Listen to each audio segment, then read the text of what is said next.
যে কোনো লড়াইয়ে, যে কোনো রাজনৈতিক প্রকল্পে, যে কোনো তাজদিদের প্রক্রিয়ায় সঠিক পলিসি থাকা, সঠিক স্ট্র্যাটেজি থাকা এবং শত্রুকে সঠিকভাবে চিহ্নিত করা অত্যন্ত গুরুত্বপূর্ণ। এটা ছাড়া কখনো আপনি সফল হতে পারবেন না। এটা জজবা দিয়ে করলে হবে না, এটা আবেগ দিয়ে করলে হবে না, এটা উইশফুল থিঙ্কিং দিয়ে করলে হবে না, অথবা হিকমার নামে সুবিধাবাদের মাধ্যমে এটা করলে হবে না।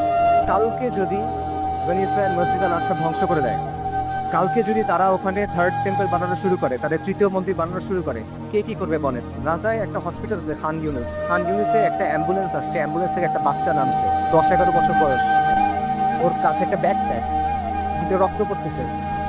আল জাজিরা সাংবাদিক জিজ্ঞেস করছে যে এখানে তোমার এখানে রক্ত পড়তেছে কেন, তোমার ব্যাগে কি? বলছে আমার ভাই।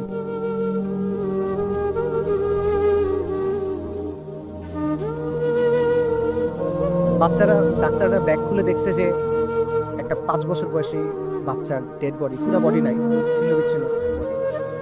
যারা আমাদেরকে হত্যা করতেছে, যারা আমাদের উপর আগ্রাসন চালাচ্ছে, তাদের নিয়ে আমাদের মধ্যে মুগ্ধতা কাজ করে।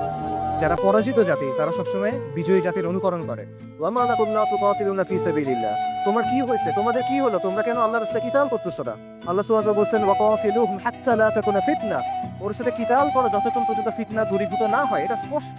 আল-কুদস উমর রাদিয়াল্লাহু আনহুর সময় কিভাবে ফাতা হয়েছে, আল-কুদস সালাউদ্দিন আইয়ুবীর সময় কিভাবে ফাতা হয়েছে, এগুলোর মধ্যে মানে জটিলতার কিছু নাই, এটা স্পষ্ট উত্তর। কিন্তু এই উত্তরটা আমরা নিতে পারতেছি না।